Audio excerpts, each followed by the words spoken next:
당신은 사람 보는 눈이 필요하군요. 자, 5장 너무나 감정적인 사람들을 한번 읽어볼게요. 감각이 과민하고 감수성이 예민하며 민감하게 발달한 편도체를 지닌 사람은 바로 그러한 이유에서 매우 감정적일 수밖에 없다. 하지만 여러분이 느끼는 감정은 자연스러운 것이며 없어야 할 무엇이 아니다. 일단 감정에 대해 알아보자. 감정의 용도를 이해하는 방법. 인간에게는 기본적으로 기쁨, 분노, 슬픔, 좌절, 공포라는 감정이 있고 후천적으로 수치와 죄의식이라는 감정도 습득한다. 모든 인간이 느낄 수 있는 선천적이고 보편적인 감정부터 살펴보자. 자, 분노가 있죠? 분노, 슬픔, 좌절. 내가 뭔가를 해야 되는데 그게 이루어지지 않을 때 좌절이 느껴지죠. 공포와 기쁨. 이것까지는 다 기본적으로. 근데 수치와 죄의식. 이거에 대해서 얘기가 나오는데 사회화에 따라 이 두 감정 덕분에 인간들은 그럭저럭 공존하면서 살아갈 수 있다고 한다. 공동생활을 위험에 빠뜨리는 것을 하거나 법을 위반한 사람들만이 수치와 죄의식을 느껴야 할 텐데 하지만 알다시피 사정은 그렇지가 않다. 수치와 죄의식을 느껴야 할 사람들은 뻔뻔하고 당당하다. 양심이 살아있는 선량한 사람들만이 수치와 죄의식을 느낀다. 심리조정자는 그 혼란스러운 감정 과잉을 금세 알아차릴 수 있었고 여러분의 감정을 가지고 놀면서 좋아했다. 다시 한번 말하지만 심리조정자에게는 두 가지 진짜 감정과 한 가지 거짓 감정이 있을 뿐이다. 현실의 벽에 부딪힐 때 폭발하는 화도 진짜다. 그러나 덜미를 붙잡혔을 때 드러내는 자기 연민은 가짜 감정이다. 그러니까 뭔가 이 사람한테 잘못된 것을 누군가가 덜미가 잡혔어요. 이럴 때 이 사람이 스스로 되게 불쌍한 척하고 자기 연민에 빠져 있을 때 그 감정은 거짓이라는 거죠. 감정의 경량을 다스릴 수 있을 때 그 사람의 평정심은 당신의 감정 과잉에 달렸다. 당신이 동요할수록 그는 냉정해진다. 당신이 침착할 태도로 일관하면 그 사람은 자기 통제력을 잃고 날뛴다. 심리조정자는 피해자가 경찰, 사회기관, 법원이 지켜보는 앞에서 이성을 잃게끔 유도한다. 피해자는 정신나간 사람, 히스테리 환자로 몰릴 테고 반대로 심리조정자는 침착하고 차분하며 이성적인 태도로 신뢰를 얻을 것이다. 하지만 피해자가 사실에 입각한 태도로 냉정을 유지하면 심리조정자는 수세에 몰린다. 그는 초조해지고 공격성을 드러낼 것이다. 가면에 떨어져 나간다. 하지만 이런 상황은 피해자가 충분히 거리를 두고 심리조정자의 공격에 1차적인 반응을 하지 않아야만 도래할 수 있다. 당신은 자기가 과민하게 반응한다고 생각하지만 실은 그 사람이 당신을 시험하고 벼랑 끝으로 계속 몰아가는 거다. 여기에서 분노. 정신적 과잉 활동인은 대부분 분노를 크게 느끼지 않는다. 다른 사람을 함부로 판단하면 안 된다고 생각하는 데다가 자기 한계도 잘 모른다. 정확히 말하자면 자신이 별로 분노하지 않는 것처럼 생각한다. 하지만 그들의 분노는 엄연한 현실이다. 단지 분노를 자기를 침해하거나 능력한 이에게 돌리지 않고 철저하게 자기 자신에게로 돌릴 뿐이다. 너무 좀 슬프죠. 내가 분노를 해야 되는데 그 분노를 내 스스로에서 찾으려고 해요. 이건 좀 슬픈 얘기 같아요. 자기에게도 향한 분노는 심리조정자가 재미로 한계를 위반하고 모든 가치를 유린하게끔 여지를 둔다. 이 사람은 부당한 것을 병적으로 못 참고 가치관도 투철하지만 그 가치관을 옹호할 줄을 모른다. 심리조정자는 당신처럼 선을 정해두고 지키는 사람이 아니므로 함부로 한계를 넘고 자기 과시에 취하며 당신에게 피해를 주면서 자신의 전능 환상을 살찌운다. 그러니까 심리조정자는 다른 이들이 되게 힘들어하는 모습을 보면서 스스로 자기 자신을 키워나간다, 이런 뜻으로 보여요.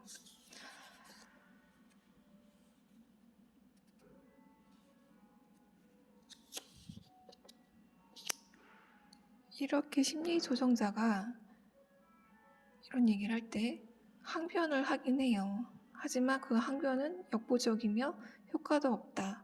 어차피 그 사람은 당신의 항변은 귀담아 듣지도 않으니까. 존중은 요구만 해서는 안 되고 강제로 받아내야 하는 것이다. 이 사람은 존중이라는 게 없죠. 심리조정자는. 당신이 해야 할 일이다. 존중을 받아내는 거.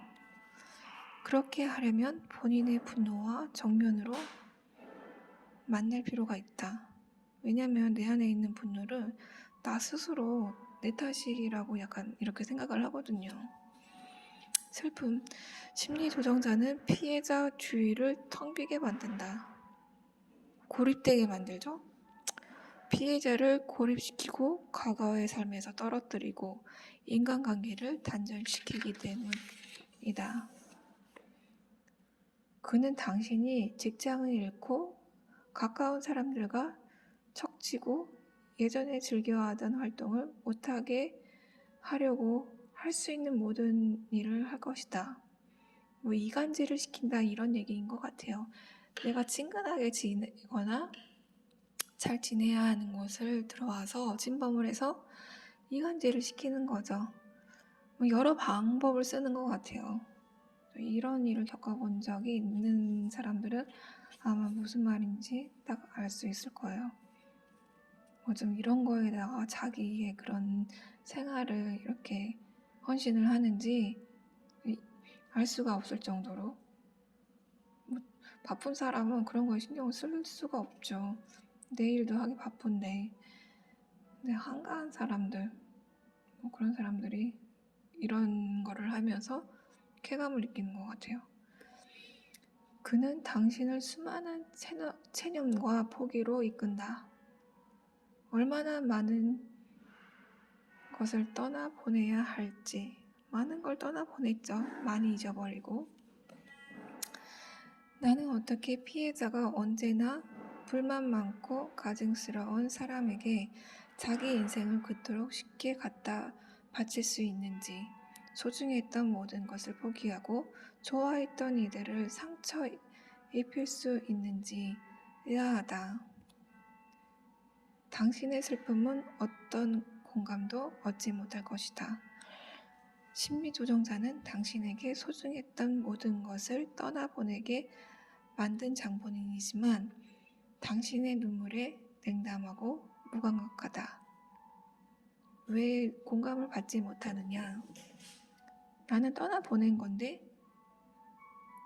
그냥 단절을 시킨 거죠. 근데 상대방의 입장에서는, 다른 사람 눈에서는 냉정하다, 이렇게 볼 수도 있을 거예요. 하지만 본인 스스로 살아남으려면은 단절을 시켜야 해요. 왜냐면은 이 심리조정자가 또 나타나서 계속 이간질을 시키면서 힘들게 하니까. 근데 그게 목적인 것 같아요. 고립시키는 거. 사람들을 만나지 않고 이간질을 시키면서 혼자 되게끔 만드는 거. 공포. 심리조정자 앞에서 공포를 느끼는 것은 아주 당연하다. 그는 객관적으로도 위험한 사람이고 당신을 그 사람에게서 보호하는 것은 긴급 사안이기 때문이다. 이 심리조정자는 사람을 죽이는 것도 아무렇지도 않게 하는 일이죠. 사람을 죽여놓고도 그거를 영화로 만들다던가 그거를 희화시킨다던가 이런 식으로 하더라고요. 그리고 본인이 죽였다고 안 하고 다른 사람에게로 가장 가까운 사람이 죽였다고 이렇게 얘기를 하죠. 가장 친하게 지냈던 사람, 동료들이 그렇게 했다. 이렇게 동료들이 죽여놓고도 동료들이 그렇게 했다 이런 식으로 얘기를 해요. 그런데 정신적 과잉 활동인의 특징 가운데 하나가 바로 무방비 상태다. 모든 것을 다 수용하는 사람이라서 정신적 과잉 활동인들은 언제나 무방비 상태죠. 이들은 분노를 표현할 줄 모르고 이들의 공간은 늘 다른 사람들을 향해 있다. 이들은 악의와 심술이 자기 눈앞에 펼쳐지는데도 인정하기를 힘들어한다. 받아들이기 너무 힘든 일이죠. 저렇게 사람을 죽이고 자기 동료까지 죽여가면서까지 이런 일을 한다는 것 자체가 받아들이기 굉장히 힘들어요. 좀 오래 걸렸어요. 현실을 받아들이는데. 학대받는 아이는 아무 말 않고 자기 보호를 체념하고 그냥 당해야 한다.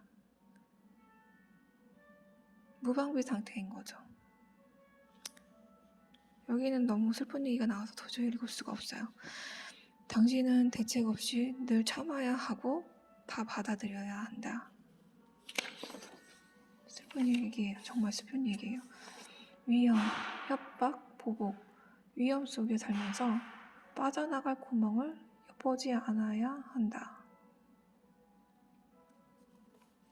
당신은 상처 주거나 부당한 일을 하거나 폐쇄적인 태도를 취하거나 실수하거나 다른 사람에게 편견을 가질까봐 두려워한다. 다른 사람은 그대로 받아들이거든요. 그래서 편견을 안 가지려고 노력을 해요.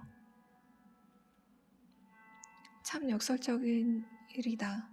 이미 지나치게 인간적인 것만 진짜 인간미라고는 없는 사람을 상대로 인간답게 처신하지 못할까봐 두려워한다.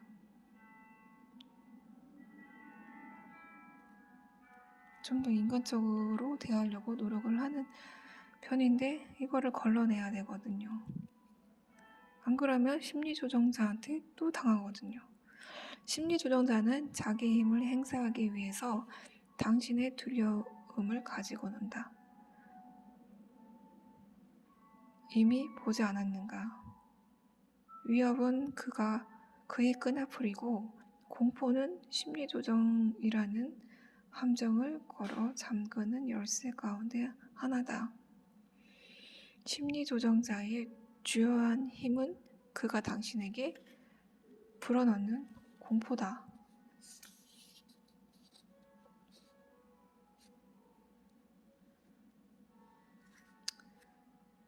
그러므로 주목불끈 쥐고 용기 있게 상황을 직시하는 것이 중요하고 긴급하다.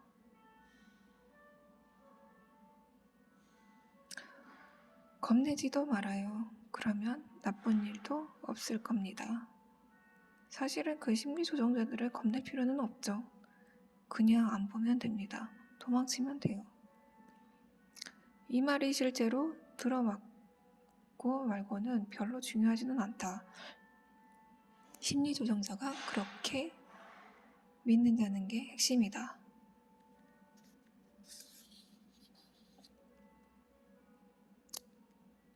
여기 또 내용이 나오고 좌절에 대한 내용이 나오죠.